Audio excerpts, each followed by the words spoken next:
The Lord will lead you out of your battle and give you peace. Trust Him.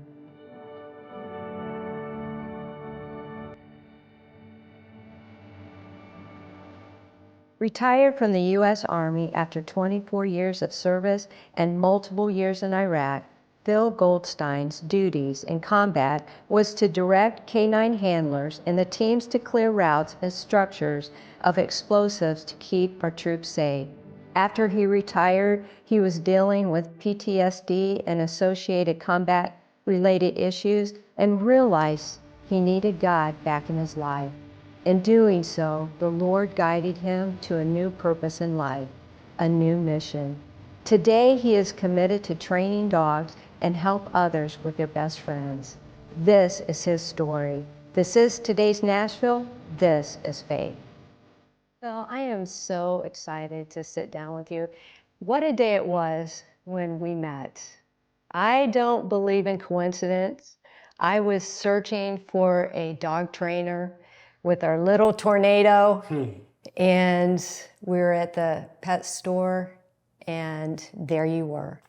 So I just want to welcome you to today's Nashville. I want to share your story. Thank you. I appreciate the opportunity very much. I love that God brings people together. As we were talking, you mentioned dog training and Jesus, and I thought, right then I just thought, okay, I need to talk to you. So take me back and from the very beginning, and you're training dogs now, but God had you at another place for a while. So take me back to the beginning of where it all started. Talking childhood? Yeah, or just, your life in general. So we can kind of speed through some of that, but I was raised in a Christian family with my parental grandparents. My mother was adopted, so I didn't really understand her full background, and they weren't particularly religious. But my father had, of course, great influence. My mother passed away early. Your mother did? Yeah, my mother died when I was, I believe, 8 years old in a car accident. Hit head on and killed her almost instantly. And my father was not a big believer. He was kind of a biker guy, kind of a rough guy around drugs and things. He never got into the biker gangs, but he associated with them. And so that kind of sets the backdrop for... Where were you living? That was, I was born in Logansport, Indiana, and raised between Logansport, Indiana and Lafayette, Indiana. You know I'm a Hoosier girl. You're a Hoosier girl? I'm a Hoosier girl. Where are I'm you an from, Indiana Rachel? girl. I didn't know that. Yeah, I was we'll not talk aware. about we that. We hadn't covered that. Yeah. So yeah, raised around Purdue University. I loved the time with my parental grandmother. She was the substitute mother for me in my mother's absence. To the best of her ability, she kept me out of trouble as a young man. But there was always this influence around my father and his goings on. Now, were you living with your dad, or were you living with your grandparents? Back and forth between the two. Okay. My earliest memory of childhood came to my recollection, I guess, a few years ago. And that was living in California, having departed the influence in the homes of my grandparents and going out to California, probably in the early 70s. And I remember my mother was an addict, and so she had taken me away from my father for a brief period of time and was probably shooting up drugs in whatever would have been the equivalent then of a crack house, essentially. And my father came to get me, stole me away from her, backhanded her, and she went into rose bushes, and it just scratched up her entire face, and blood everywhere. So a pretty dramatic scene, and that's the first recollection I have of my youth and my parents together, somewhere probably around 3, 4, 5 years of age before our return to Indiana. And then you came back to Indiana, and your grandmother helped raise you? Grandma took care of me. Okay. Grandma loved me with all her heart, and what a blessing. And I've prayed to her numerous times and thank God for her in my youth. She got me on a fairly straight and narrow path, as good as a grandmother could do for a young child. So what happened after your high school years? I wanted to get away from the influence of my father and his presence just as early as possible. I had joined the Indiana Army National Guard, what I call the Nasty Guard now, and I went into active duty. I saw a great positive influence in that. How old were you? I was 17 years of age, which at that time required a parental consent. So my father had to sign a form that would allow me to join the Army. And again, it was National Guard for 4 years, from 17 to about age 21. And then I just realized I have to get out of here. I felt like if I don't leave this town and this place, I am going to either end up in jail or in a casket. And so I decided I would enlist into the active duty Army and make a career of that. And that was my plan at the time. So you went in, and you've been in the service, what, for 24 years? I served a total of 24 years and 2 years in combat in Iraq. So a number of PCS, or what they call permanent change of station moves, every 3 to 4 years. They keep you hopping and popping in the Army and moving around. A lot of time in the Southeast, a lot of time here around Nashville at Clarksville at the 101st Airborne Division. I spent 5 years of my career there. Ended up ultimately in Fort Wainwright, Alaska, and spent a total of about 6 years there on active duty.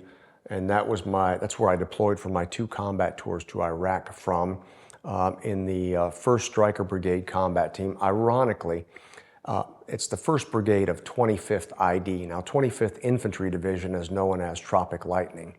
So this only shows you an insight into the wisdom of the United States Army, that the 25th Infantry Division, Tropic Lightning, could be in Alaska.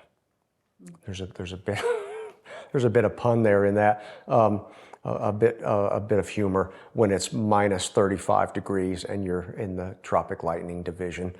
So spent 6 years there, multiple tours to Iraq, Mosul, Baghdad. The first tour was 05-06 during the Bush-Cheney administration and what they called the surge. We were extended from Mosul, the 2nd or 3rd largest city in Iraq, and went to Baghdad for an additional 4 months. So it was 16 continuous months, and I stopped counting at 500 combat patrols. At that point, I kind of blanked out, and that was enough for me as far as the counting goes. But it was a long time and a dangerous time to be in Iraq, for sure. Well, you know, people are probably wondering how we met at a vet's office and what you're doing now.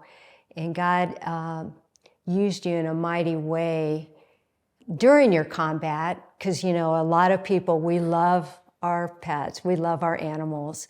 And we're going to talk about that when I come back. Okay.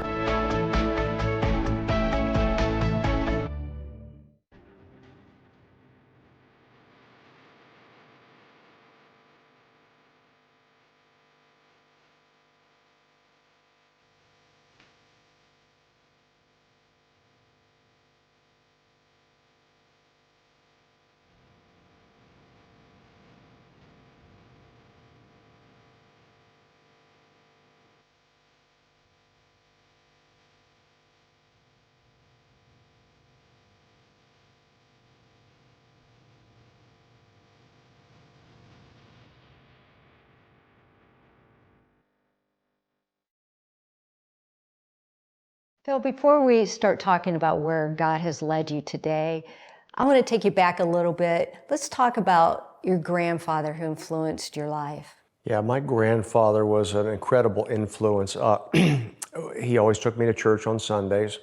I am a bit remiss to tell you that I would occasionally, there were instances when I would be dropped off with the expectation I would go to Sunday school on my own. And I would go up, ironically, I would sit in the graveyard by myself that was adjacent to the church. But my grandfather was an incredible influence, incredible mentor. I wish I had more time with him. At the age of 8, approximately, I had lost him to blood marrow cancer. And of course, then in those days, we didn't have near the treatment capabilities to care for cancer like we do now. Just an incredible human being.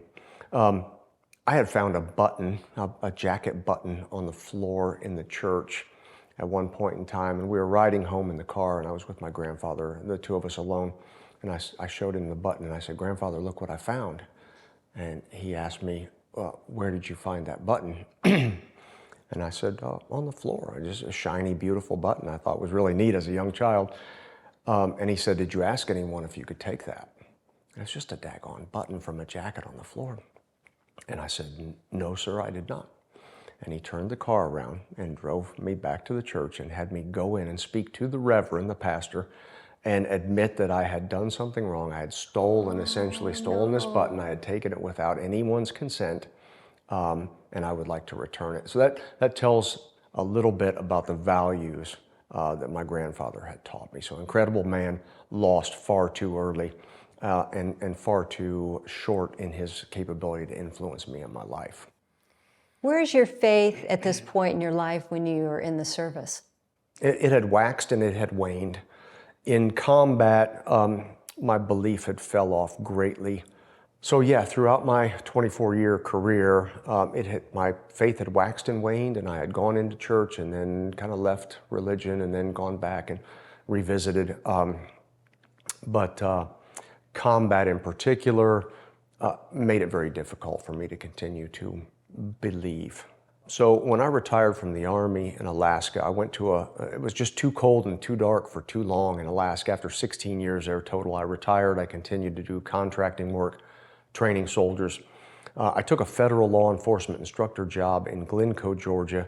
And I was the square peg in the round hole. After you've been in the United States Army infantry and in combat and that much time, it's hard to fit in just about anywhere, despite my efforts. And so I took my first annual vacation. I was invited to Medellin, Colombia with a good friend of mine from Alaska.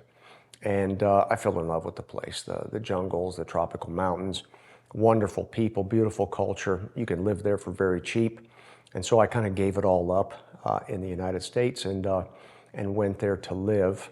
And then we went through the pandemic there. And it was a pretty rigorous lockdown for about a year and a half, 2 years. And for my veteran mind with PTSD and TBI or traumatic brain injury, I could not thrive. In fact, I regressed and into depression quite a bit. I had began to drink quite a bit. I was seeking some solace, and it provided it temporarily. And I realized that I needed a new mission. I needed a new calling. I needed something else to do. And I'd already had a number of dogs in my life. I'd competed in various types of competition with dogs like Schutzen, the German kind of breeding standard. And I decided that would be it for me. I began to train with some national and world champions. And at the same time, I realized that my behavior, this alcohol consumption, this alcoholism, was not going to be a sustainable future for me. So it was a process that God was working in your life. And you mentioned, too, that you were working with dogs in combat. I was. We would have what we would call assets or attachments, and on certain missions we would have an objective, a building that we would raid. So we would enter and clear of enemy combatants, right? People in there with weapons, and that was my introduction to the military working dogs, and that's where my real passion for the capabilities of the animal kind of grew from. Going back to our first meeting at the vet office, God has given you a new purpose, a new vision, a new mission for your life with these animals, and we're going to share it in a minute. Okay. Phil, when did the Lord bring you back to the U.S. and open your eyes to His truth? I went through that pandemic, that lockdown. We could only go out in Medellin, Colombia. We could only go out one day a week for either medical or medical processes or food. And that, for my veteran mind, right, the PTSD, the TBI, that containment did not work well for me.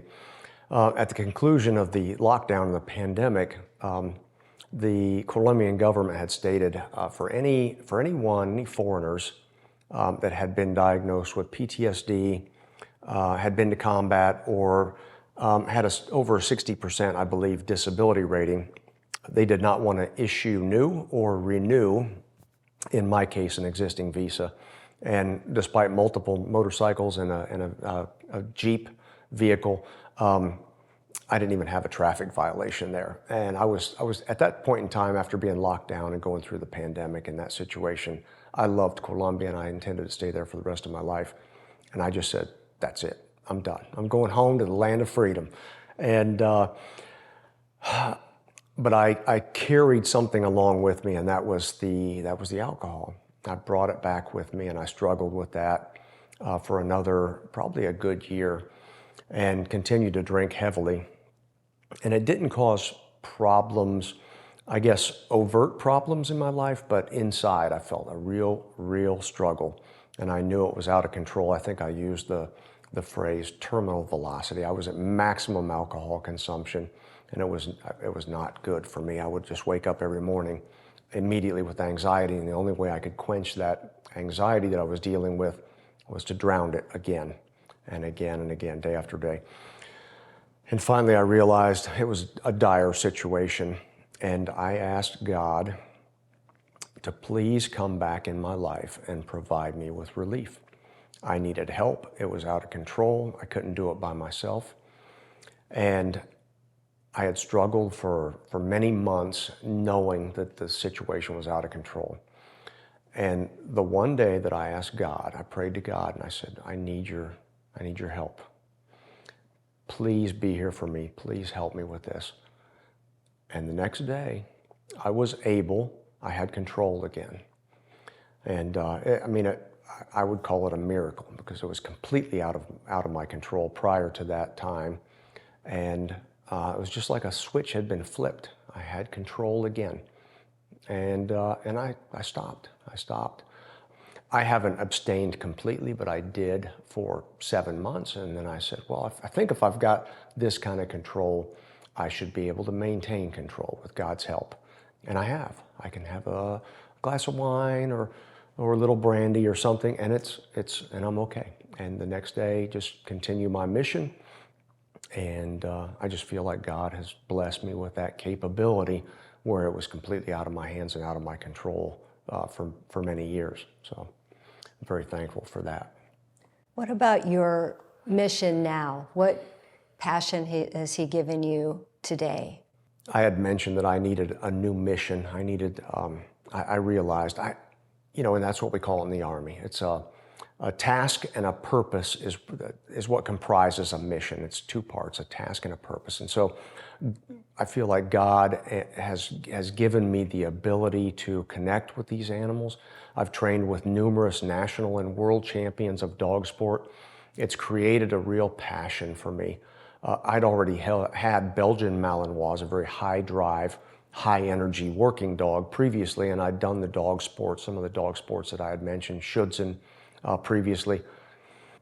My education with these national and world champions led to a different level of understanding. And I had mentioned to you that, the Bible tells us that 2,024 years ago that Christ had walked the face of the earth. And I think this is what had sparked your interest in me when we spoke and met initially. We have archaeological skeletal remains of human beings with Canis familiaris, the domesticated dog. So we have this incredible legacy and history with this animal, our closest cohabitants on the planet. And yet we are killing in the United States alone over 400,000 dogs per year, and many thousands of others, probably hundreds of thousands of others in shelters and facilities, rescue facilities. And I think it's so sad that after all this history that we have together, that we cannot understand and provide at the most basic level for this incredible animal that we've got such a history with. My new mission is to help teach people how to understand, how to communicate with their dog. My training is a little different in that I say I train like no one else does, and I get results like no one else can. I get you all the behaviors you want with your dog by giving your dog everything it genetically needs.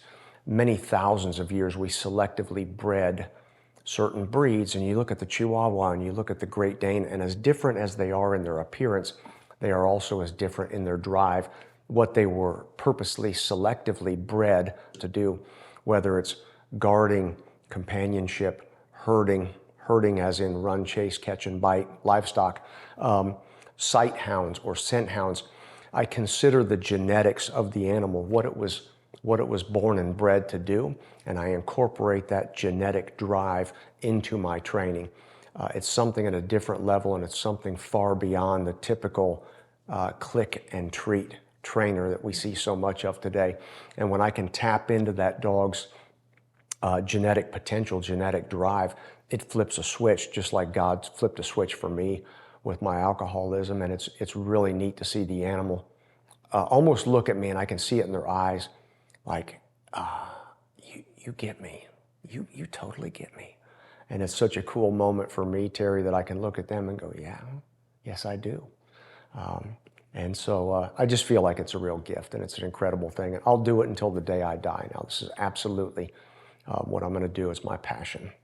So. Well, I know you've helped our little Mabel just with a couple of, techniques, things that, maybe we weren't doing right, has made a huge difference in her. I love it. I love it. Yeah, it's incredible when I can make that happen. Help people to understand, again, what their dog was genetically created to do. All the dogs in our homes, most people don't realize this, but in their DNA, they are 98.8% gray wolf. That's the lineage of our domesticated dog, Canis familiaris. So that's the roots. That's where they all came from. We have a extremely social, think pack, far more intelligent animal than we realize. If through close observation we can see it, if we're looking and watching and understanding. Very emotional animal that is a natural-born predator that we're inviting into our home.